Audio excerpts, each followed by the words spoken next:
my name is Daniel. I'm the founder of Bonji Glass.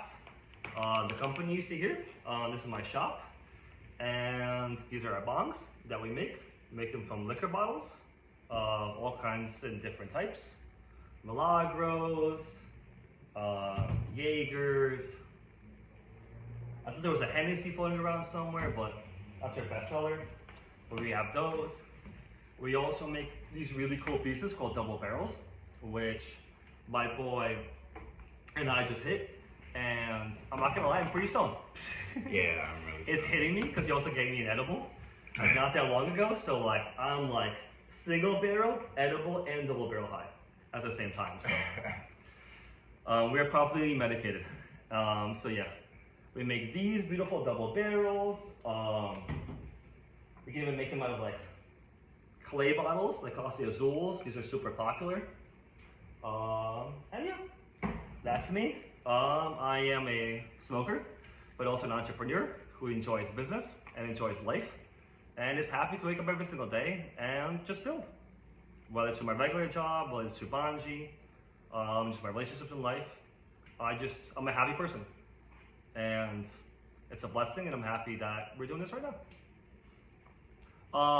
So that's actually a cool story. So when we started this company, we had no idea like where we'd go. And finding a name for your company is surprisingly harder than people think. Because it's very easy to name somebody else's things because there's no personal attachment. When it comes to your own stuff, you don't want to be corny. And you're like, oh, how is this gonna play? How is this gonna sound? You have to get married to a name. So my friend and I, my friend Talia, who helped me like in the very beginning of the business, we were getting high one day and we were watching some Netflix documentary about pot in Africa, of all places. And they were calling the weed there Bonji. Like the way we refer to like marijuana, I smoke some weed, like we smoke some Bonji. We're like, yo, we never heard that before. That's a really, really cool name. And we just started saying, we were high, like Bonji, Bonji, Bonji, Bonji, Bonji. We're like, wait a second. We were looking for a name for our company. And it's like, we're really high right now. And we're watching the show and it just came to us. And we're like, dude, this is amazing. Like, it has to be it. And then we like asked our friends about it and our friends all loved it. It's just fun to say, Bonji, Bonji, Bonji, Bonji, Bonji. And it has the weed undertones that you want. And it kind of sounds like bong. So that's how we got Bonji. How did you get the idea to even start doing this? That's another fun story. We're in college, and I don't know about you guys, but it doesn't even have to be even college kids, but people would keep bottles as trophies after like certain nights out. It's like, bro, we took this Jack Daniels bottle, got really hammered, ran naked to the fucking, like streets, like in our campus, hooked up with a girl, you did some crazy shit, like, it's a trophy. It's like no longer a bottle, it has like personal meaning to it. And I would see them everywhere in college. And even with like some adults, like they would just like keep certain bottles, not only because they would like tell a story, but also because they just look cool as like decoration. Like a Grey Goose bottle, it's a beautiful freaking bottle. There's no label like over it, it's just like, designs etched into the bottle. For like your decoration, they're really nice. So I was like, if they're already sitting there and like they bring up memories, why not turn them into a device that you can use to get high and like connect closer with those memories. Oh, that's true. And that's kind of what the idea was for. Because like you have all this inventory just sitting in everyone's house, and like whether they're just sitting there just like by themselves or if they're bongs, for them it doesn't really matter. But then they have the functionality of being able to smoke a bong. And every time you rip it, you can think of that night and what you did, and that becomes like like a part of you that you get to use. And that's kind of what the idea was born. And then came a lot of trial and error, trying to figure out how to make it work. Yeah. I like the element of upcycling. Yeah. I think it's cool, like That's because same recycling, like a lot of people say it doesn't really work, and like things end up in landfills anyway. So if we can give these like bottles like another life, where they can like survive longer, as so, like polluting places and like being broken somewhere, like they give life to these bottles. Like I think it's cool that we get to like help the environment and give these beautiful bottles like a new home instead of just throwing them away. Bro, from my soul. From my soul, let's start with the least favorite. Least favorite, definitely cleaning. Because every single bong that we make is made of love. And I'm actually happy we sat here because I have like easy access to everything. We have to make the holes in every single one of our pieces with our drill press over here. And then we use a Dremel to accent the holes and everything. So after that happens, there's a lot of like residue in the bottles that you have to wash out. And that process is not fun. So that is definitely my least favorite part, although we're trying to improve it and make it better. So my life is a little bit easier in that regards, but dude, you have to just sit there and like clean, and like you can't make mistakes. You can't send somebody an unclean bottle because you're gonna, if that's bad customer service, you're gonna get bad feedback, bad reviews. So there's no margin for error in that regard. And so like sometimes you get like a piece of dust stuck like in a corner somewhere, and like getting it out would take like a minute or two, and it's super frustrating. So that is definitely my least favorite part. My favorite part, I would say 1000% is the Instagram. 1000%. I love it. I love, because like there's so many things that like I feel like people in the weed community like, from like funny jokes to memes, like cool tech stuff, to just like cool stuff happening in the world, where I love curating content and just speaking to people and just like building a community. I genuinely enjoy it. And then like with a lot of our community members, like I'm actually on a personal level kind of friends with them. We're talking to DMs. I met a lot of really, really cool people from all over the country and even all over the world. Like we had somebody from Germany, like randomly, we met them online through Instagram. I think they grow weed in Germany, and we became friends and we've been talking, and they sent us stickers, like really, really cool ones that we just posted on our Instagram stories. And now we're gonna send those stickers back. And now because we're building these connections with like people in Germany, people in South Africa, we have people in the UK that we talk to. Now I want to expand our shipping internationally, which has several challenges. A, from accepting foreign payments. I don't know if our credit card processor will allow us to do that. Figuring out how shipping is and how much that costs. But also, for example, like something you wouldn't even think of, like our checkout page, right? You have spaces for addresses. Every single country has their own style of address, which makes having one checkout page for all the different countries in the world almost impossible, because they have different structures. So like through me running the Instagram and meeting people, now I have to take on new challenges to figure out how international shipping works. And I just love that process. It was ugly.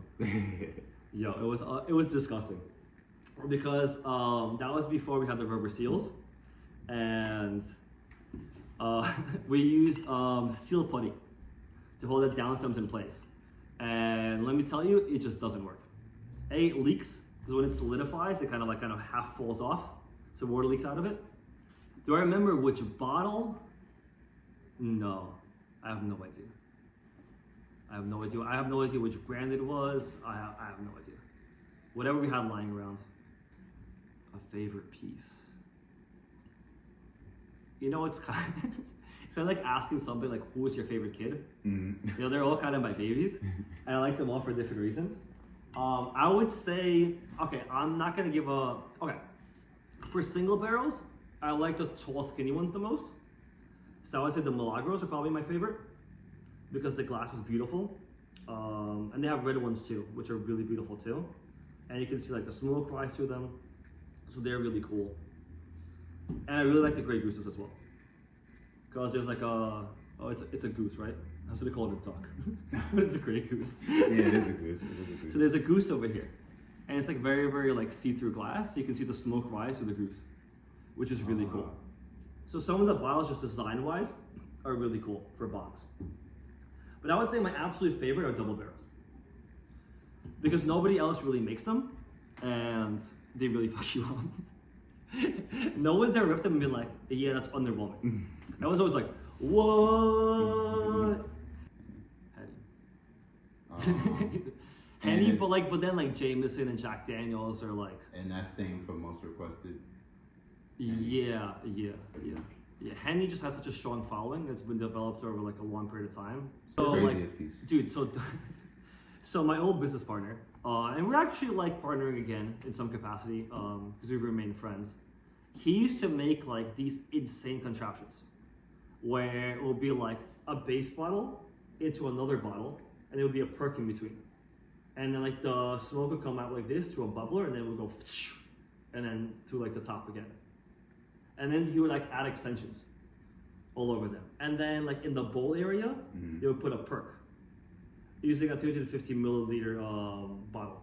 Wow. And it would like milk up. So it would go, the weed would go through here, it would milk up, go into the base bottle, it would milk up, go up, go to another bottle, it would milk up, and then boom into your lungs. And like he used to like, they got to a point where like that's all they used to smoke. Because they already have them made. So whenever I go to their house to like, you know, work on the business, that's what we would smoke. Well, they would. I can't handle that. Me, I'm sticking to like the single barrels because I want to live. They would smoke the shit out of those bongs. And sometimes they would even put tobacco in their freaking bowls. And I'm like, dude, you guys are freaking crazy. Because like, dude, those things, you gotta see the videos. You gotta see the videos so you understand what I'm talking about. You're gonna show me. That's what I'm saying. Once I see it, I know I'm gonna be able to be like... It's hard to really like understand what I'm talking about until you see it. Yeah. You guys, I'll see you later. I'm gonna be here for a while. Still drinking. You don't have a choice. I'm chilling. Yeah. I'm relaxing. Stick. Yeah. Like a champ, yo. I thought you answered that earlier, but I think just the idea sets us apart, but I don't think it sets us apart from everybody, but we do what we do with love. We do what we do with love, and things are kind of handcrafted, and like we make every single one of our bongs. So it's not like they're like mass produced or manufactured somewhere. Like I wash every single bong that you guys get. I personally washed with my own bare hands, and then wiped them down, and then dried them, and then packaged them, put them into a box, and shipped them out. So there's a certain level of attachment and pride in what we do, and there's a lot of other businesses who are like that as well, but not everybody is. So I'm happy to be part of that camp. The rubber seals, actually, this will build upon the previous story of the steel putty. So when we use the steel putty, we realized that's not a long-term solution, and we have to find something that's like more consistent than us having to sit there and like form steel putty around the down stems and try to attach them to the bottles. So we were trying to look for rubber grommets that we can find some either online or in a Home Depot, and none of them were slanted. They would all just like attach to the bottle at a 90-degree angle, and the down stem would then run like this, and it wouldn't work. What people would do though, they would use the grommets, but then they would use like an L shape, like down stem, and they would work, but they wouldn't look like proper bongs. So we were like, okay, let's try to find a solution. And so I had the idea of making these slanted grommets, and we drew them out. We found a guy in Ukraine through Upwork to make a CAD file. Because when we initially talked to a factory in China, they're like, we're not gonna take your drawings, bro. We can't put a drawing into a machine. That's not how machines work. You can't give us like those scribbles. You know, you have to like give us something professional. So I had to go on Upwork. I found a guy in Ukraine to make a CAD drawing of our design. We then sent it back to China and then started making these. And we patented them. And like that process like really allowed us to go into business. Because before that, we'd have to use steel putty, and we couldn't like, you know, there was no way we could make volume that way. But with the rubber seals, you know, like that was a consistent solution, and it gave birth to like what Bonji glass like became. I'm not gonna lie, like when we were in college, and like even like from the age I would say between like 17 and like 25-ish, we used to like party a lot more and used to go out a lot more. I probably rolled thousands of joints. And it's just fun, like, because you're responsible for like the fun of like the entire crew. So if let's say like 3 or 4 of your friends, like I'm the designated joint roller. So they'll be like, Daniel, what's the joint? And that'll be like my duty for like the group. So I would sit there, I would take my grinder, boom, boom, boom, boom, boom, lay out the paper, make the creases, make the filter, back it down, roll it up, you know. And I used to like love like, you know, twisting at the top, like the leftover paper. It's like a little bit of a bow, and then presenting it to somebody. Like here, I made you a joint, little bow on top. So that was always awesome. So I wouldn't say like, I would say there's like different like ways of smoking for like different occasions. If I'm at home, I'll rip the bong. But let's say like I'm like out in the wild. Let's say I'm hiking. Do I really want to bring a bong with me? Not really. So in that case, like a joint or a blunt would be a lot better. Like a baddie, like a one hitter, you know, like things of that nature. So, do you know what it is? Like that, you can't ask a curious person that question. You know what I'm saying? It's like I'm a very curious person, and there's a lot of answers that I want in this world. And I feel like if you smoke with somebody, it's harder for them to lie and not tell you about like what's actually happening. So I have so many questions for so many people. Oh my God, who would I smoke with? Wow.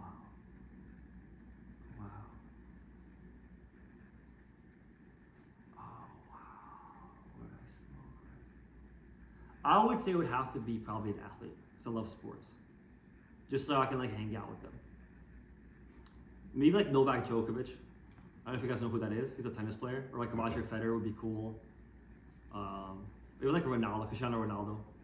I think would be fun to smoke with because he's a very like body conscious person. So like just even seeing him smoke in general would be just like interesting. He's always super focused and like laser focused like soccer. So seeing him smoke and kind of relax and maybe some different personality side of him would be very interesting. So I would say Cristiano Ronaldo. Okay. Yeah. For some reason, because like I admire him because I'm a sports fan and like I love soccer. I mean, I played tennis growing up, but I love basketball, American football, soccer. I follow all of it. And he's like the best of the best. When it comes to like someone to emulate in sports, zero drama, great husband, phenomenal player, great teammate, and just like he's just like amazing at what he does. So, but then seeing him get high would be so interesting. You know, it's like, I would have to say him.